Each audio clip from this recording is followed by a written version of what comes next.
In this video we want to talk about soft and hard approaches to HRM. The human resource is in a sense a concept. It could be described in some respects as a new way of management thinking about people as a resource, in the same way as the management may think about a machine as a resource. So the human resource could be used in several ways within the organization, and it's for the management to optimize on the use of that resource. Now we would describe that as the hard approach, and perhaps it's not necessarily a new way of management thinking. It's more coming to terms with what has happened in history. During the Industrial Revolution, workers were employed because they facilitated production. They were a means to production. The new way of management thinking is to look at the human resource in a broader sense. That's what we mean by a new way. Look at it as having the potential to enable production to happen and having the potential to improve production. But that leads us into a different view of the human resource, a soft view of the human resource, one in which embraces the human condition being one that needs motivation, it needs recognition, it requires rest, and it requires good remuneration, it requires rewards. In other words, it requires a position in the organization where it can be heard. So we have two views here of people within companies, of employees within companies. One, the more historic way of thinking about the human resource, and that is the human resource simply was used to facilitate production, to move items around and to make end products or intermediate products, or to facilitate their production. The other view, the soft view, which we could describe as somewhat more recent, considers the employees as people and looks to see what engages the people, what gets them involved in the organization, what motivates them. It could be rewards, simply remuneration for example, or it could be simply an interest in their working lives, an interest in the organization. They like to be recognized as a part of the organization. It's where they're spending their working lives.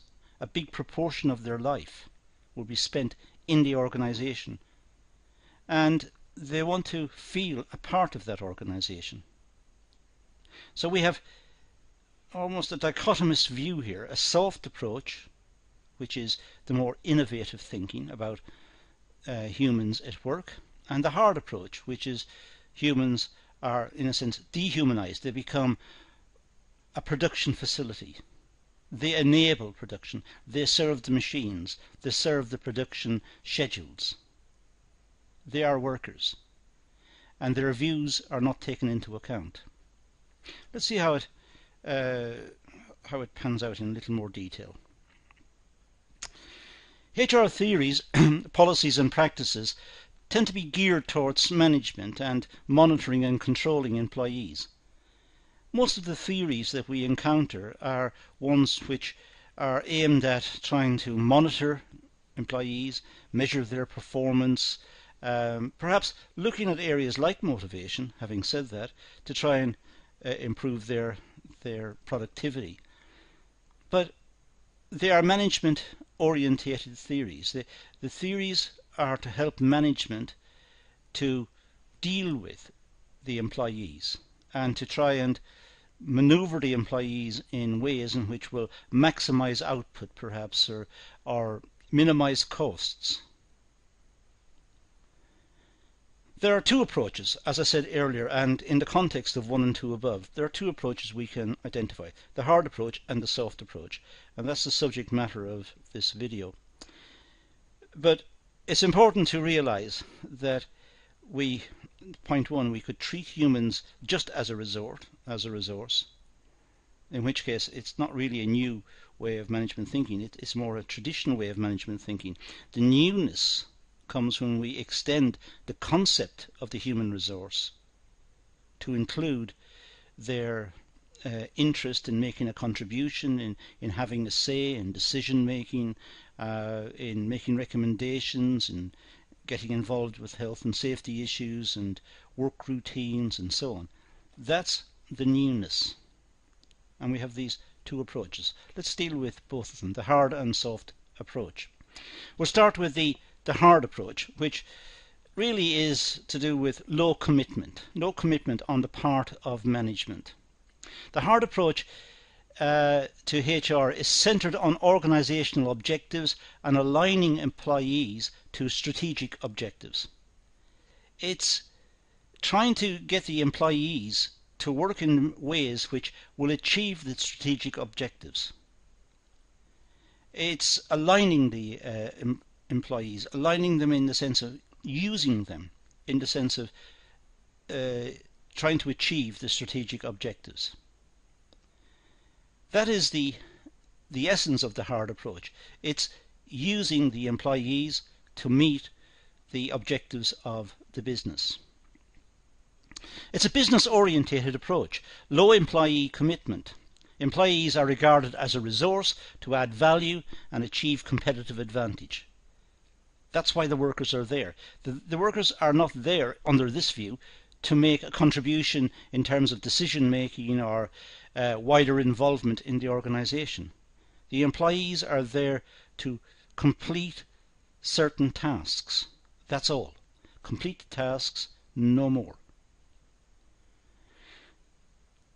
Employees are managed in a rational, quantitative and strategic manner. They're viewed as another economic resource. They're viewed similar to the machines, almost. The machines perform certain functions. The people perform certain functions.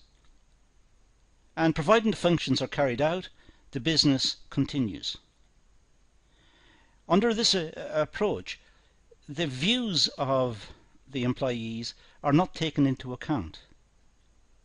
They're not of interest. The main focus is for increasing productivity, employing people as cheaply as possible, and utilising them as fully as possible. So it's a question of trying to maximise the return on this resource, this human resource. So the management looks at what the human resource is being paid, and what's the cost of having the human resource on the premises, and then trying to maximise the returns. So it's utilising the human resource as much as possible. There's little communications between management and employees. The approach is directed towards an autocratic leadership style. The bosses, the leaders of the company, they state what they want. It's not negotiable. It's not under discussion. And certainly not under discussion with the employees, who are there as a resource. They're there to perform the tasks, not to discuss strategy with the employers. They're not there to discuss issues with the employers. They're there to perform specific functions. Perhaps tender to the machines or organise the stores or whatever their tasks are. So it's quite an autocratic leadership style. The leaders of the company, the managing director, the CEO, the various managers, they issue orders, and the orders should be carried out. They're not negotiable.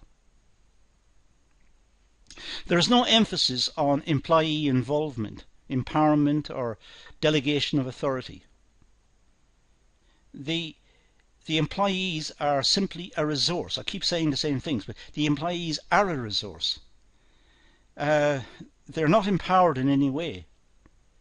They're not there to take on responsibilities or to be trained to a high level. They're there to perform specific functions. They were recruited for that purpose, and they are not negotiated with. Their views and their opinions are not taken into account under this particular approach.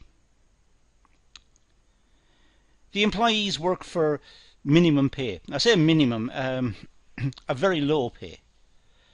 They're working for very as little as the management can get them. So the employees are not highly paid. They are seen as a resource. So as the resource, the management want to pay as little as possible. The same as buying a machine. They want to pay as little as possible for the machine. The same as buying raw materials. They want to pay as little as possible for the raw materials. And the employees are a resource. So they want to pay as little as possible for the employees. They want to keep wages down to a minimum if they can. I don't know what we mean by minimum here. Just presumably just enough to make it worthwhile for these people to go to work. Appraisal systems are aimed at developing employees in order to achieve organizational objectives. So the appraisal systems are not there to bolster up long-run productivity or train the employees or to motivate the employees to have long-run commitment to the organization. The appraisal system is not there to do any of that. The appraisal system is there simply to find out if the employees are suitable for the tasks for which they were hired. Are the employees capable of delivering the organization objectives, the specific objectives that were set within that department, for example? Is the employee working hard enough? Are they performing the functions efficiently? So the appraisal system is different from what we would discuss in other classes. It might be much wider and much more embracive about the human condition and talk about training and retraining and motivation and so on. In this case, that's not present. In this case, the appraisal system is to see to what extent the employee can complete the tasks that were required of him or her. Employees are only instructed on how to do their job rather than taking part in decision making. The employees are only told how to do that particular function. That's all. They're not told about the rest of the organization or other tasks. They're trained and shown how to perform specific functions, and that's it. No more. Because that is their involvement with the organization, to perform that task, and that task only. This type of approach is suitable for tall organizational structures. There's a video on tall and various types of organizational structure, I should say.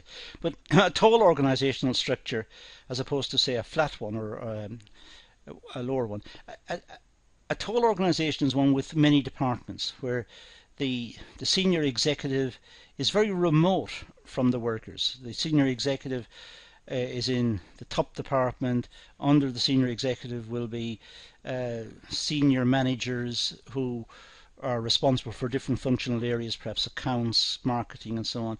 Under them there will be departmental managers in various departments, and under them again will be people working, feeding information through to them, and so on, until finally we get to the shop floor. And we get this disjointed relationship between the workers at a distant part of the organization, perhaps on the shop floor, who are disjointed, who are cut away from the senior executives. The senior executives probably don't even see these people. The senior executives only worry about the balance sheet. They only worry about the cost effectiveness of the business and whether the output is being produced.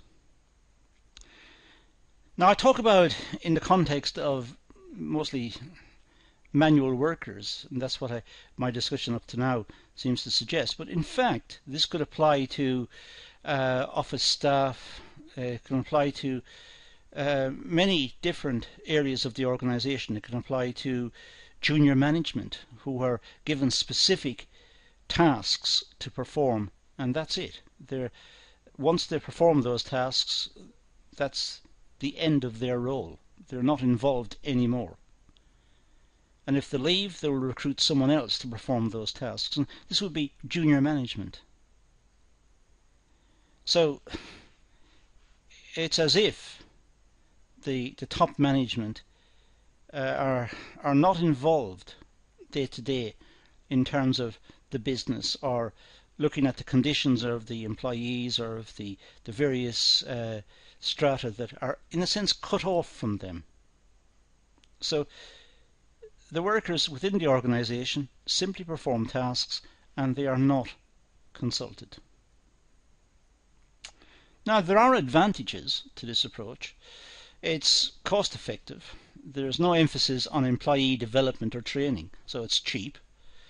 There are minimal costs involved in the management, monitoring of employees. But essentially, if the employees are not doing the tasks that were allocated, then the employees will be let go and new employees found. So there is the threat of redundancy or of sacking. So it is a very cost-effective approach for the organisation.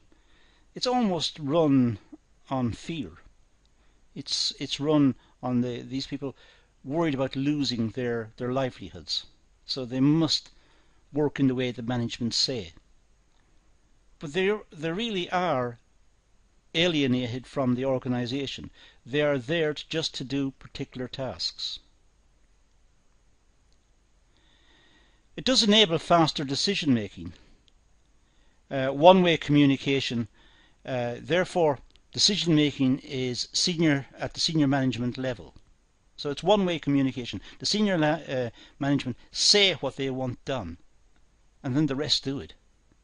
So the senior management say the production will be organised in the following way, and then that's it. That's how it's produced. That's how it's organised. Employees are not given the authority to contribute to the decision making. Employees are not involved, and their opinions are not sought. There are also disadvantages, as you would expect. It's demotivating for employees. Employees are not valued. No consideration of their skills, capabilities, or development. The employees are simply they're not considered. So the employees are demotivated. They're not involved in the business. They don't see the business as something that encourages their involvement. So they perform particular tasks, get paid, and that's the end of it.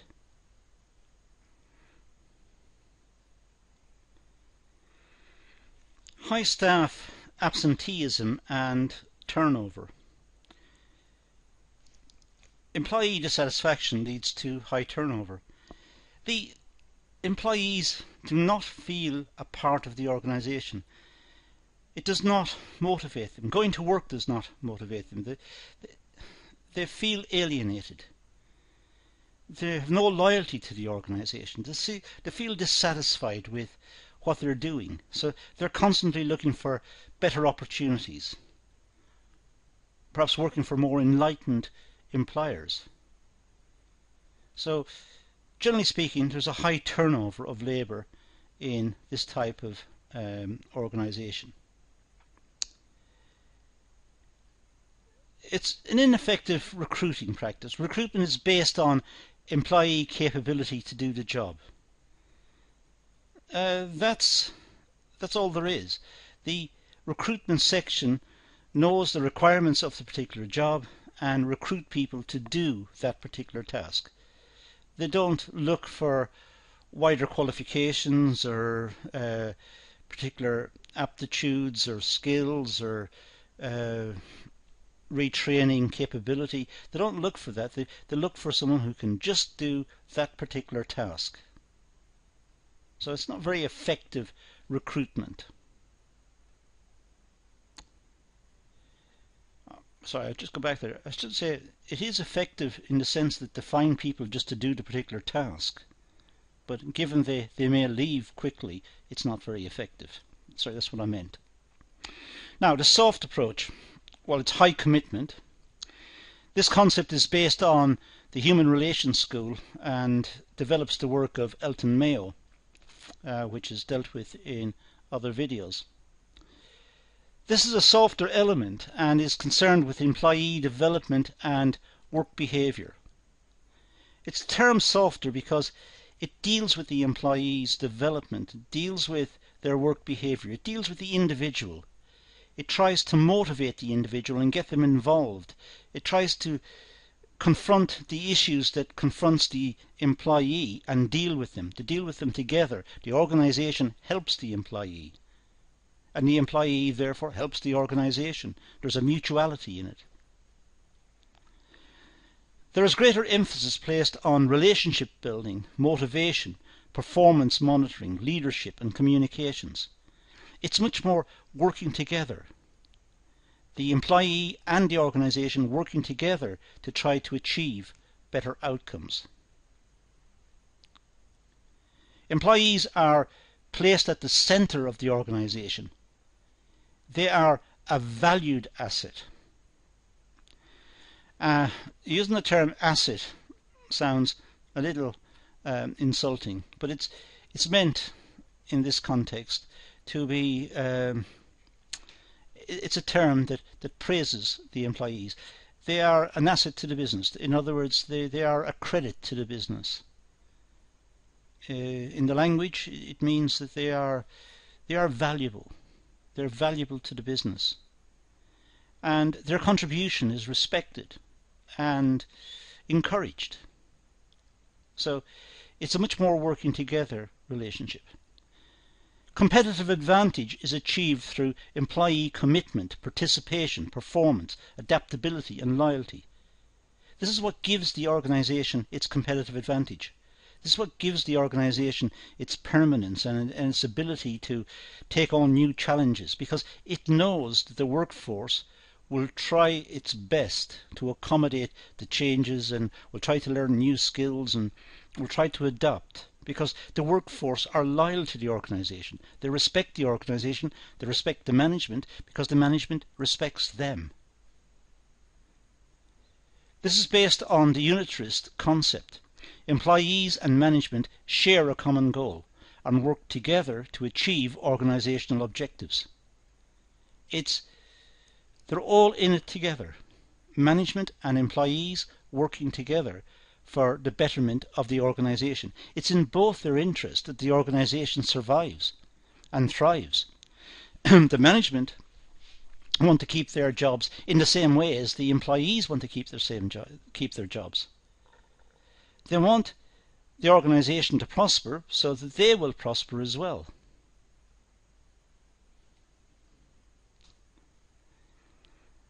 There is an importance, I should say, placed on gaining employee trust and commitment, encouraging employee development through training programs. So the management see the employees, if I can use that term again, they see the employees as an asset, but an asset to be developed. And the employees welcome the development. It's adding to their skill set, it's adding to their understanding of the organisation, it's adding to them as people. Some of the items they learn, some of the things they learn will be generic skills, skills that can be applied in many situations in life, and they will benefit from that. It's a part of their ongoing education. Some of the skills they learn will be specific to the organisation, but that will enable them to be more productive, to make a better contribution, and also earn more respect from the management again, because they are now valued assets. They are people who are highly respected within the organisation, and their views will be sought and respected as well. The approach is effective for flat organisations. In other words, flat organisations means there are few layers of management between the top management and the shop floor. There might be the top management and perhaps one layer of management in between and the shop floor. But really under this framework, the top management of the business know what's happening on the shop floor. They spend a lot of time on the shop floor discussing with the employees and looking at what's happening and understanding the business and what's happening in detail in terms of production and output and the issues that are being confronted on a day-to-day basis on the shop floor. They're not remote. The hard approach, the management was remote from the employees. In this case, the management are involved with the employees. It's a shared culture. Two-way communication can be encouraged. The soft approach tends to be adopted by democratic leadership styles. The leadership of the company should seek the opinions of the workers, ask for their opinions and their contributions, and it doesn't mean it has to accept everything that's said by the employees. But sometimes the employees can come up with perspectives that haven't been thought about before. They can come up with suggestions which will greatly improve the productivity of the business or improve its competitiveness. Perhaps ideas that management has missed, management didn't consider. So it's a democratic leadership style. They are consulted. The employees are consulted, the different layers of management are consulted, and it's a framework for decision making. And they've all got a vested interest in the business, that it continues, so they will make proper contributions, serious contributions, and they will be respected for doing that. The soft approach, well, it's embedded in long-term workforce planning, where employees are promoted from within. The employees within the business should see that they have opportunities sometimes to get promotion. And employees who are particularly skillful, particularly adept at doing certain tasks, are diligent about their work, they're timely, they arrive on time and make a good contribution to the business, and are also good team workers and get on well with the other employees. These may be candidates for internal promotion, which will again improve motivation. Others will see people being promoted around them and they think that could happen to me, and it'll improve their motivation as well. There could be pay and performance related rewards, which will encourage commitment again. High commitment. The organisation, it's commitment on two ways. The management's committed to the employees, and the employees are committed to the management and to the organisation. And it could be that they are rewarded by additional payments or bonuses or that sort of thing. Sometimes they're entrusted with authority and responsibility. The management trust the workforce. They know the workforce. They're working together. Under a soft approach, there is mutual understanding. They have broad agreements. They can be trusted. So sometimes the management will give them authority to make decisions and authority to perform certain functions because they're trusted individuals. And appraisal systems focus on identifying training and development needs. Appraisal systems are channel the efforts of the employees into promotion and into furthering their careers through training and development. So the appraisal systems try to find out what is it that can be developed within this individual, what training programs are needed. And some of these could be generic skills, as I said, wide skills, which could be used in a wide variety of contexts. The organisation is not mean about training. They will certainly train specific skills as well. But the employees understand that it's a caring organisation. It's a commercial organisation, but it's also a caring organisation. And because it is, the chances are they will be more motivated, they'll work harder, there will be less problems in dealing with employees, there will be less turnover of labour. The organisation can benefit commercially from having this approach. So the appraisal system could actually be supportive towards the requirements of the employees in attaining certain skills and competencies. So there are advantages of this. There's a motivated workforce. For a start, they have loyalty to the organisation. They've got commitment to the organisation. They're motivated, and it's easy for management to work with these employees because they are keen. They're keen to show what they can do and to be involved. There's also increased productivity. There's mutual understanding. Employees and management working towards one goal. They're working together towards the same outcomes. So there's mutual understanding and hence more productivity, more application to the job, more understanding of the requirements of the tasks and more interest in doing a good day's work. There are disadvantages. It's a costly process. Performance-related pay, development and implementation of training programs, these are costly. And these eat into the profits of the business. So the management must understand that this approach, although it's got significant advantages over the hard approach, it's also more expensive. So it depends on the philosophy of the management, but it may also depend on a cost-benefit calculation. But it certainly sounds preferable in terms of long-term stability of the organisation. It can lead to complex decision-making. Decision-making takes longer because more people are consulted. More opinions have to be taken into account. And because of that, decision-making can be complex. It can take a long time before decisions are made. So the organisation is losing responsiveness and flexibility by involving a lot of people in the decision-making process. And that might be a downside of the approach.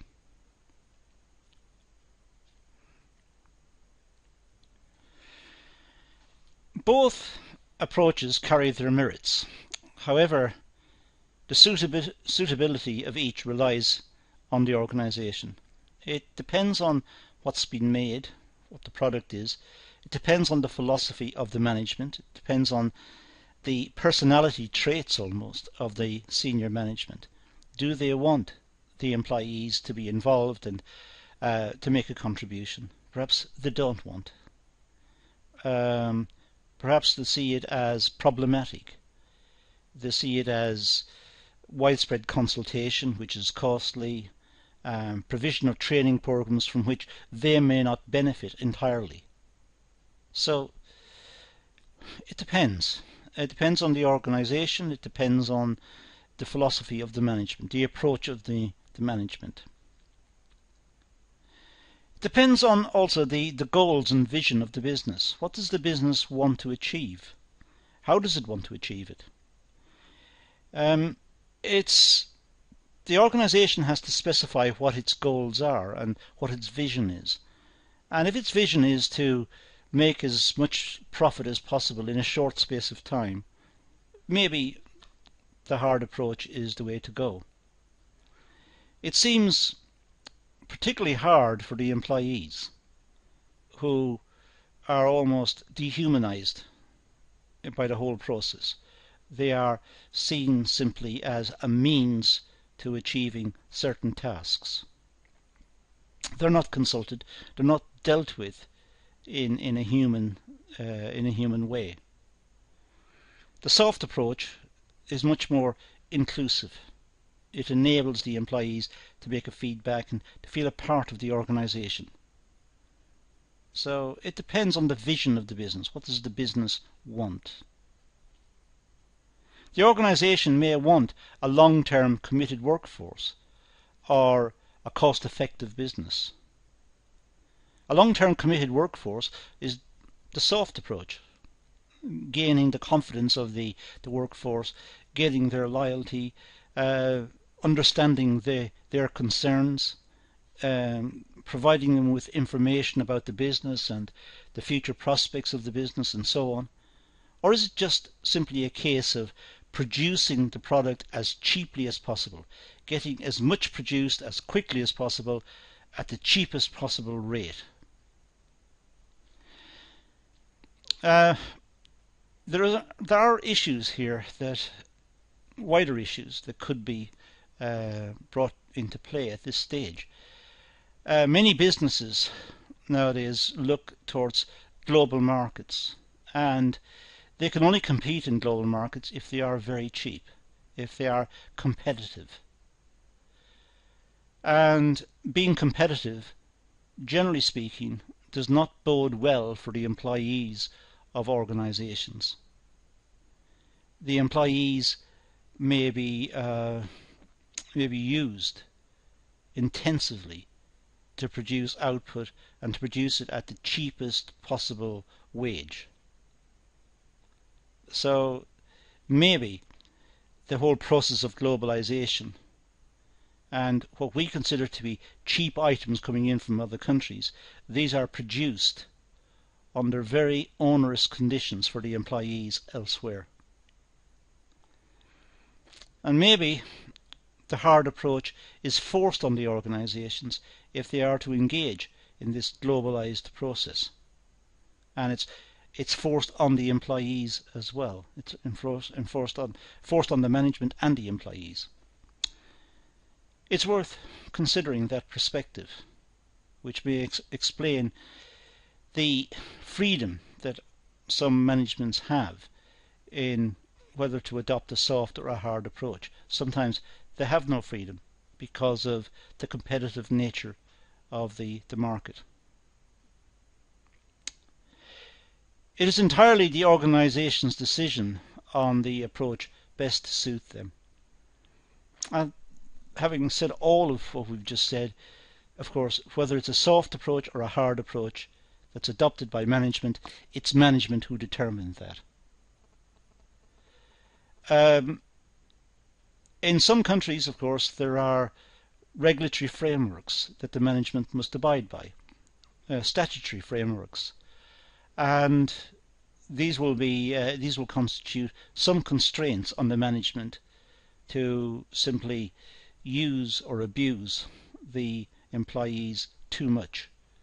So there will be statutory requirements, for example, within the European Union, and there may also be other requirements in terms of location and how production takes place and health and safety and so on that will be applied as well. So there may be statutory requirements, but having said all of that, the decision still rests with management as to which direction to travel. So that concludes our talk on soft and hard approaches to HR. And that's all we're going to deal with in this session, so we're going to leave it at that and say thank you for watching.